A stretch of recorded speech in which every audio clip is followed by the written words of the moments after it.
श्री राम और सीता के विवाह के बाद राजा दशरथ ने कौन सा महत्वपूर्ण निर्णय लिया? क्या सभी ने उसको स्वीकार किया या कोई क्रोधित हुआ? जानने के लिए इस रहस्यमय कथा को अंत तक सुने। नमस्ते, कथा कथन हिंदी में आपका स्वागत है। हम सुन रहे रामायण श्रृंखला। तो आइए बढ़ते हैं अयोध्या कांड के अगले अध्याय की ओर, राम राज्याभिषेक की तैयारी। पिछले भाग में हमने सुना अयोध्या नगरी में उल्लास और उत्साह की लहर दौड़ पड़ी थी। श्री राम, लक्ष्मण, भरत और शत्रुघ्न अपनी पत्नियों सहित मिथिला से अयोध्या लौट चुके थे। नगरवासियों ने उनका भव्य स्वागत किया। महाराज दशरथ ने अपने चारों पुत्रों और नववधुओं का स्नेह और आशीर्वाद से अभिनंदन किया। अयोध्या आगमन के कुछ दिन बाद ही महाराज दशरथ ने सभा में अपने गुरु वशिष्ठ, मंत्रियों और कुल पुरोहितों को आमंत्रित किया। सभा में सभी उपस्थित हुए। दशरथ जी के मन में कई दिनों से ये विचार चल रहा था कि वे अब श्री राम को राज्य का भार सौंप दें। राजा दशरथ ने गंभीर स्वर में कहा, हे सभासदों, मेरे चारों पुत्र विवाह उपरांत धर्म, मर्यादा और व्यवहार में अत्यंत योग्य सिद्ध हुए हैं। विशेषतः श्री राम में वह गुण है जो अयोध्या जैसे विशाल और धर्म प्रधान राज्य का संचालन कर सके। मेरा मत है कि श्री राम का राज्याभिषेक शीघ्र कराया जाए। सभा में चारों ओर हर्ष और आनंद की गूंज उठी। सभी ऋषि मुनि, मंत्री और जन समूह इस निर्णय से अत्यंत प्रसन्न हुए।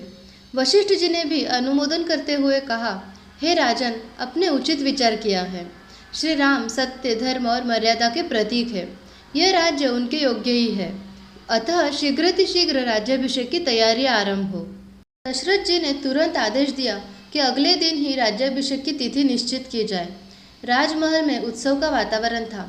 माताएं कौशल्या, कैकेयी और सुमित्रा सभी अत्यंत प्रसन्न थी। नगरवासी नृत्यगान कर रहे थे। नगाड़े, शंख और मृदंग बजाए जा रहे थे। अयोध्या में हर ओर व्यस्तता बढ़ गई। सड़कों की सफाई कर उन्हें गंगा जल से स्नान कराया गया। राजप्रसाद के प्रांगण में विशाल यज्ञ मंडप तैयार किया जाने लगा। ब्राह्मणों और वेद पाठियों को बुलवाया गया। वृंदावनों से दुर्लभ पुष्प मंगवाए गए। हिमालय से हिमशिला के जल, दक्षिण से चंदन और द्वारका से मोती और रत्न मंगवाए गए। नगर की स्त्रियां मंगल गीत गा रही थी। आजू राम राज तिलक होई है, हम सब शुभ मंगल गाइए। सभी अयोध्यावासी अपनी झोपड़ियों और महलों को सजाने में लग गए। बच्चे भी राम के नाम के पताके लेकर गलियों में घूम रहे थे। इस उत्साह और उल्लास के बीच श्री राम का हृदय अत्यंत विनम्र और शांत था। वे राजमहल के एकांत कक्ष में माता कौशल्या के चरणों में बैठे थे। कौशल्या ने राम को मस्तक पर हाथ फेरते हुए कहा, वत्स, तेरे जन्म से ही यह तिथि प्रतीक्षित थी। आज मैं धन्य हुई।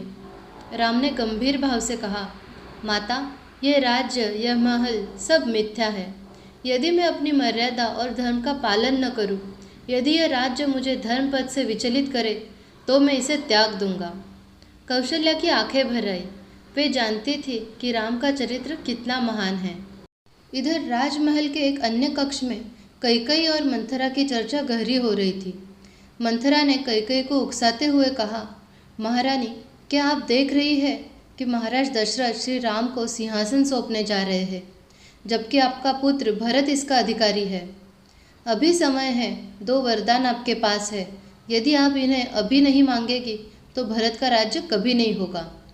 कैकेयी इस बात से विचलित हो गई। मंथरा की बातों ने उसके हृदय में हलचल मचा दी। उसने निर्णय तो नहीं लिया, परंतु मन में एक संशय उत्पन्न हो गया। राजमहल के आंगन में सोने और रत्नों से जड़े हुए सिंहासन को सजाया जा रहा था। सप्त ऋषियों और ब्राह्मणों को आमंत्रित किया जा चुका था। राजकाज के सारे दस्तावेजों और चिन्हों को एकत्र किया जा रहा था, जो अगले दिन राम को सौंपे जाने थे। दशरथ जी ने राजसभा में घोषणा कर दी थी कि कल सूर्योदय होते ही श्री राम का राज्याभिषेक संपन्न होगा। सारी अयोध्या उस शुभ क्षण की प्रतीक्षा में थी। परंतु जब रात्रि का अंधकार घना हो चला और अयोध्या गहरी नींद में डूब गई, उसी समय कैकेयी अपने शयन कक्ष से निकलकर कोप भवन की ओर बढ़ चली। मंथरा ने पीछे से धीरे से कहा, महारानी, अब निर्णय आपका है। कल की भोर इतिहास बदल सकती है। कैकेयी का चेहरा गंभीर था। वह कोप भवन के द्वार पर रुककर क्षण भर ठिठकी और फिर अंदर चली गई। चंद्रमा की शीतल किरणों में वह कक्ष रहस्यमय लग रहा था, मानो कोई बड़ा निर्णय आकार लेने वाला हो। क्या राज्याभिषेक की पूर्व संध्या पर कोप भवन में लिया गया एक निर्णय अयोध्या और राम के भाग्य की दिशा हमेशा के लिए बदल देगा? जानने के लिए अगले भाग में बने रहें और चैनल को ज़रूर सब्सक्राइब करें। जय श्री राम।